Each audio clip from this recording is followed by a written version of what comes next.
less than 20% of people click on ads ever. Click on paid search ads, click on social media ads, display ads, email. So we have the strategy of automotive inventory ads works to a small percentage of the audience. But what about everybody else who's not going to click on our ad? Let's have something that takes up space. Let's make an impact. They can like, they can comment, they can share, or they can just at least see us. Welcome to the Strategy with Jason podcast. Tune in for everything you need to know to stay in the know regarding the automotive industry. Here's your host, Jason Harris. Hey, what's going on, Podcast Nation? It is Jason Harris here, and thank you for joining me on another episode of Strategy with Jason, the Drive Edition. We are here in Las Vegas, Nevada at the Digital Dealer Conference, where today I am joined by Andrew from Dealer RMG. Andrew, thanks, man. Hello, Jason. For taking the time to come jam with me. I appreciate it. First time, long time. First time caller, long time listener? Is that one of those? I think that's what it is. I've listened to it a lot, dude. I like the approach. I like the vehicle, and I like the sitting side by side and just having a conversation. Well, man, we're going to have a fun conversation. We're going to talk anything and everything we want to talk about when it comes to marketing today. I like kicking off these podcasts with a little origin story, Andrew, because I am always fascinated, for myself, of how people get started in the business, because I don't think anybody just wakes up one day and goes, yeah, automotive. That sounds like the business I want to be in. So let's kick it off with that. How did you get started in this crazy little world we call the automotive industry? When I was a little kid, I remember going by a dealership and they were short on inventory and it was kind of empty lot. And I thought, they need my help filling that lot. I'm going to figure out how to market to the masses to get inventory purchased off. No. It's the same as a lot of people. You're either born into it or you kind of meander and walk ass backwards into auto. Is that what you did? Did you kind of moonwalk back into it? Like, in short, all marketing from school to billboards, radio company, then worked at Facebook for 2010, 11, where I met my business partner, where we started our ad agency, Keith. We branched off and we were working with everybody who would be willing to pay us to run their ad campaigns and optimize them and do design. Sounds like kind of how I started my agency too. Yeah. Just anybody would pay me. Okay, you're going to pay me? All right, we'll do it. And it was a lot. It's like, okay, you're a chiropractor. You have a franchise of a chiropractic clinic. Is there like a CRM that we can, it's like trying to figure out every single industry. And I was doing a lot with like outdoor retail. Okay. Which was like Patagonia, Mountain Hardware were some of our bigger accounts that we did these pretty labor intensive co-op programs between manufacturers and retailers. And then we picked up one car dealer. And it was Charles Mon Toyota in Austin, who since has sold. And we worked with them for 9 years. And they went from spending $2,000 to $15,000 to $25,000 a month on Facebook and Instagram, which is like, okay, and it's consistent. And they started pointing the finger back at us when they went from 200 in sales, 200 units a month to 1,000 to 1,200. Whoa. And it's like, okay. Sure. They had new management, new staff, but they were kind of like giving us some of the credit. So that's how you got bit by the automotive bug? Right. And then I'm like, if we just focus on this and stay in our niche of paid Facebook and Instagram with car dealers, and we got a second one and they started getting great results. And this is 2013, 14, when nobody was really spending on Facebook and Instagram at the dealer level. Yep. And we just started zeroing in, and I finally flew out to a digital dealer. And really, this is when I started taking it seriously when I went to Orlando, or maybe it was Tampa.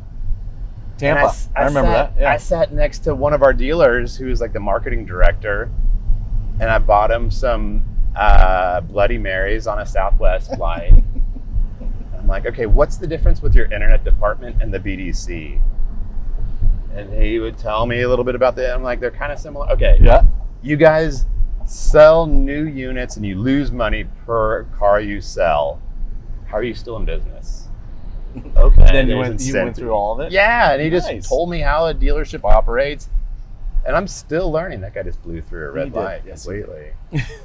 Yeah, and since then we've been able to hire people based on merit and having a background with automotive, having a background with digital, and have a light on.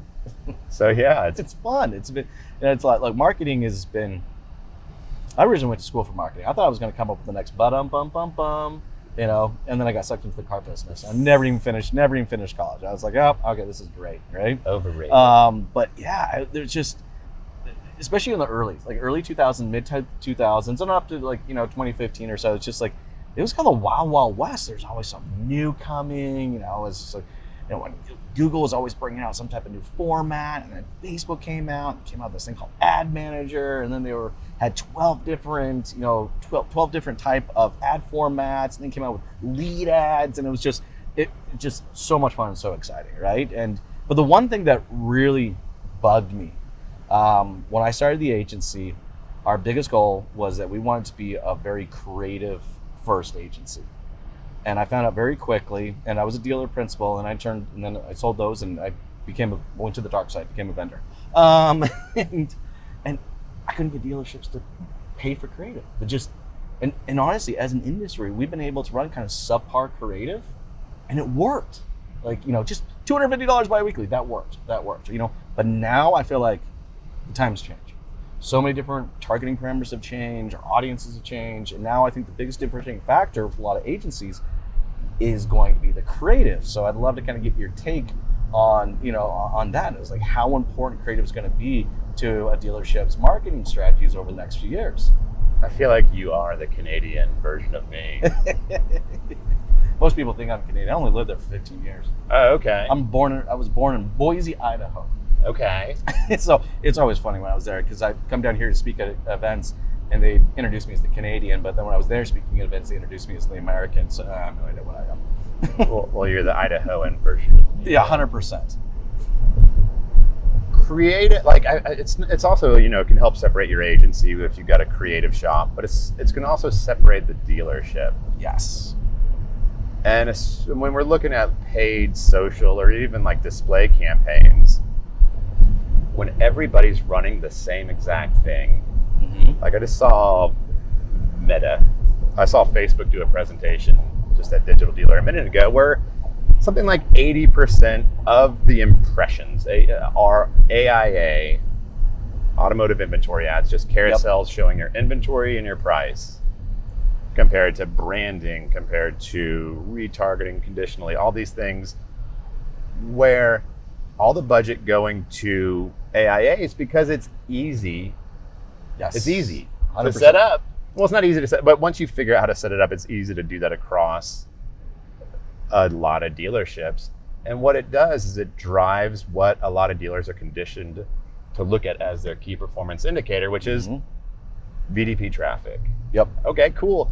That's a great way for us to drive really cheap, talking 10 cents, 20 cents per shopper coming to the dealership's website, shopping that vehicle detail page, and typically bouncing really quickly. But then they can see that. They can, as a dealer who has a marketing person in-house, they can look at their Google Analytics and say, yes, okay, those are coming to our VDPs, and there's a large volume of it. And so it enabled a lot of companies in our industry to be able to say, okay, we'll do VDP traffic at $5 per person to the vehicle detail page. And then it's a race to the bottom from there. I was like, okay, we'll do 4, we'll do 3. It's like, that's going to be part of our strategy. But it's also a race to the bottom for the dealerships. Yes. The only thing they're out there marketing is price and their inventory. Now you're just comparing inventory. Like, that's not, you know what, someone told me this a long time ago. Creative without strategy is called art. And I find there's a lot of artsy people in our industry right now. Like, creative with strategy is called marketing. Right. And it's, what are we putting in front of somebody? Who is it? Where are they? What's their relationship with our dealership? Do we think they don't know anything about us? Or did they just buy a vehicle from us and they're not doing routine services, but they live close to us? those people should get completely different ads. 100%. Right? 100%. Well, it's a creative relevancy. You know, that's like, it's not enough that you just put one ad out there. And let's use the truck, for example, right? Which I'm always fascinated with the truck, because the truck today now has so many different audiences. It's crazy. For families, it's become now the primary family vehicle. There are trucks out there that are more equipped than Mercedes S-classes and are incredibly luxurious. And then there are trucks that can tow 20,000 pounds, and it's just such a broad audience of people that are now buying trucks. You can't expect just to put one set of creative out there and it's going to speak to them. Yeah. And what are they looking for? Is it the utility? Is it the safety? Is it the ego? Is it the image? Is it the horsepower? And what we found, like, just, as you're talking about, like, lead ads, like, okay, cool. Digital marketers understand lead ads and leads, and dealers understand leads. Let's step on the gas and just do leads. Did you try that? Oh yeah. How did that work? I was fortunate when I had my dealership. I had this kind of aha moment where I was getting exhausted about talking about leads, right? 2012, 2013, 2014, it's like every conference you went to and every exhibitor hall you went into, there were 70% of them about lead generation, So I stopped. I said, fuck it, no more. All right. I want to know how many meaningful conversations we had, not how many leads we had. And that was like just this monster, just mindset change where it was like, I was no longer going to measure leads. I was going to measure conversations. And boy, did that change my marketing strategy really quick. And the conversation, the caliber of the conversation that you're having with the dealer, not about leads and lead volume and cost per lead and how terrible leads are and how unqualified they are and how many people accidentally filled them out. Instead, you're talking about the inventory, the market, their staffing, the service department, the service retention, and things that can actually impact the bottom line for the dealer, instead of, I'm going to get as many people to fill this lead form out. And if you're not converting them, it's on you. We did the same thing and quickly realized it's making a really, not adversarial, but, well, since I said it, it is. Hey, we gave you tons of leads, and instead of us focusing on, hey, this is branding. Yes. So I'm not going to, like, if you're comfortable with this, I'm going to insist that we do just 10% of our budget going after reach and frequency with a big, beautiful ad that takes up as much space in the news feed and in the stories and in the reels that talks about you, your family, the dealership, the years owned, the good you do for the community. Yep. And that's it. I don't want them to click it. It's going to be great. If they click it, if they fill out a lead form, amazing. 100%. But that's not how we're going to measure the success of that part of our campaign. Mm-hmm. Where this is going to be services. We're going to go after everybody who moved here, who's driving Hondas for your Honda store. Yep. That didn't buy from us. We're going to try to pull them into the dealership, and then we're going to drive traffic to your service pages, as well as people who aren't doing routine services, give them coupons or give them, at least pull them through to our service department online. Well, that's all we want to see. Yeah, you're not marketing at people, all right? You're marketing to people. I think too often we just have a tendency of, because it's easy. It's easy to market at people, right? It's easy to stand on the top of your dealership with a blow up gorilla and yell, "Hey, we got to sell, come on in." Like, it's singular, it's easy. That's a good idea, though. Oh yeah, you like the gorilla? I think we should get one of those. That's a business here. I thought of that. I literally just saw a dealership post a picture on their social of a gorilla sitting on top of their dealership. I'm like, oh God, no, please don't. But marketing to them means you actually have to know your audience. You have to spend time actually, understanding what they like to do and what their hobbies are, and where they located, and what's their family structure like, and like, it takes time, But I will say this, that I'm seeing more and more of that shift happening right now. You'd mentioned 10% around the brand and awareness. I'm actually kind of seeing closer to 25 all the way up to, in some cases, 50% of ad spend now being allocated to campaigns like that. Which is great. Yes. And also, less than 20% of people click on ads ever. Yeah. Click on paid search ads, click on social media ads, display ads, email. So we have the strategy of automotive inventory ads works to a small percentage of the audience. But what about everybody else who's not going to click on our ad? Let's have something that takes up space. Let's make an impact. They can like, they can comment, they can share, or they can just at least see us. Which I've always been kind of amazed why not more dealerships kind of buy into that strategy. Because you mentioned it earlier, it's a very much reach over frequency. Mm-hmm. And which is something they actually really understand. Because whenever they bought traditional marketing, either radio or TV or newspaper, well, it was 100% about how many people I can reach and how many times will my radio spot play over the course of a week. You're never going to go and create a radio spot and run it once. Yeah, dude, it's like a lot of the analogies between radio and billboards exist with paid social, especially where you're going 70 miles an hour past it. We need to make an impact as that person goes by. We can't have our phone number, email, fax number, tons of text. Mm-hmm. Let's have something that makes an impact for that person, either take action or at least see our brand and be able to understand what we do and why to consider us. Yes. It's funny when you think of other really, really big brands, they measure brand lift. Mm-hmm. They want to know how many more people know we are here and that we have arrived, and that for some reason, that just has never been kind of a strategy. Well, maybe for a small amount, but for the most part in our industry, it's never been a strategy that I think we've executed well. But the cool thing is I am seeing more of it now. Mm-hmm. And maybe it's because we don't have the inventory. All right. And there's definitely dealerships out there still making marketing commitments. And they're really focusing on the why buys here. Not the been in business for 27 years and but real why buys. Right. And then with that lower funnel conversion strategy, hit them hard with the branding, but then also okay, if it's not sales, if everything we get we're selling right now, it's being much more prescriptive with the advertising for trades. Mm-hmm. Instead of we buy cars, it's we're aggressively buying Accords right now to fill our lot, and then go after everybody who you sold an Accord to over 2 years ago, as well as everybody whose DMV records say that they have an Accord. Now the ad coming through the customer's newsfeed feels much more tailored to them instead of we buy cars, which you're acknowledging me. You're acknowledging that you know me. It actually feels really good, to be honest with you. It really does feel good. And there's some companies that do great jobs of it. And I think a lot of dealerships don't. I don't know if they know they can even do it, to be honest with you, right?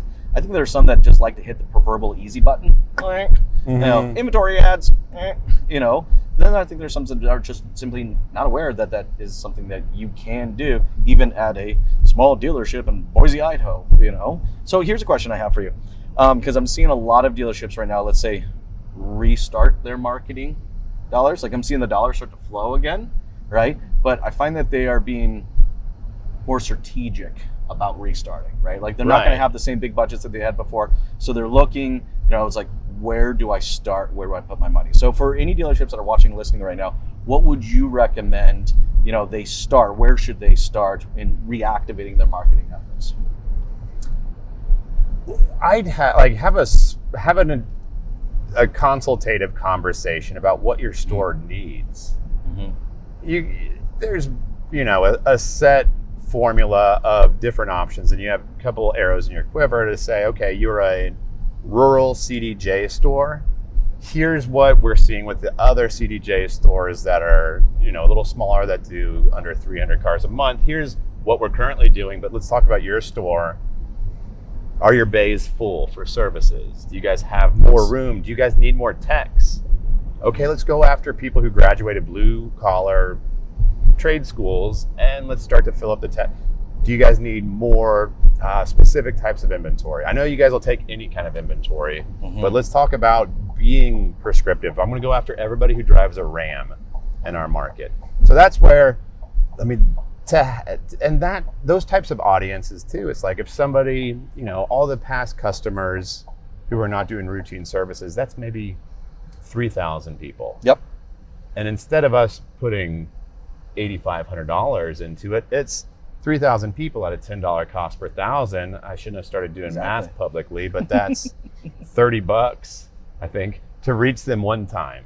Yes. And then you want to get them whatever. If you want to get them 5 times, okay, let's put $1,500 into that audience. Or wait, no, $150 into that. So we're looking at tiny budgets, but very big impact, refined audiences. And I think that is going to continue to be the play, no matter how much people preach going broad, doing automation, doing programmatic. Dealers need to always have in their playbook very refined audiences, especially of their own database. Well, you're really reducing ad spend. Right. Or ad waste. Yeah. Eliminating the marketing ad waste while making the message that you're putting in front of your customer base much more relevant. Yes. Now let's talk a little bit about relevant, right? Because, like I said, I think creative is going to be the big focus, I think, moving forward. But I think, creating relevant creative and content is going to be key.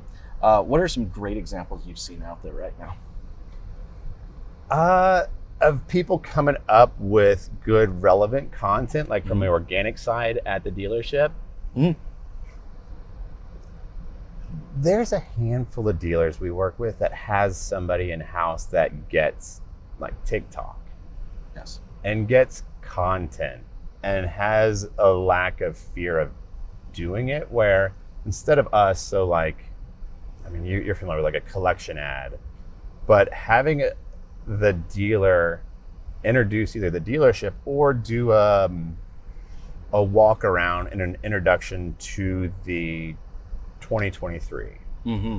And now my ad will either have that person's video with the walk around going after people who are driving the older models to trade in, trade up, or if we don't have any inventory, have that connect to the pre-orders. Like it's working really well with Ford. It's working well with CDJ for us to get new F-150 pre-orders in front of people driving existing F-150s, and then have the dealer do a description of the new vehicle, the walk around, and then we either have like underneath that video the relevant inventory, or a lot of times we don't have the inventory, so it's just going to the pre-order page, and then we can track people all the way down to doing the pre-order.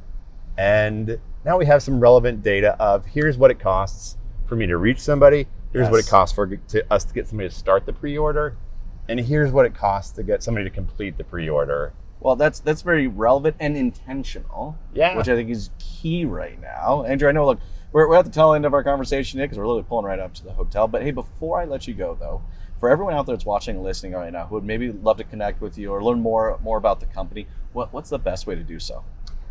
I'm getting more active on LinkedIn. It's not as terrible as I thought it was. It's pretty good, actually. A lot of people see stuff you post. So I'm Andrew Street on LinkedIn. Our company is Dealer OMG.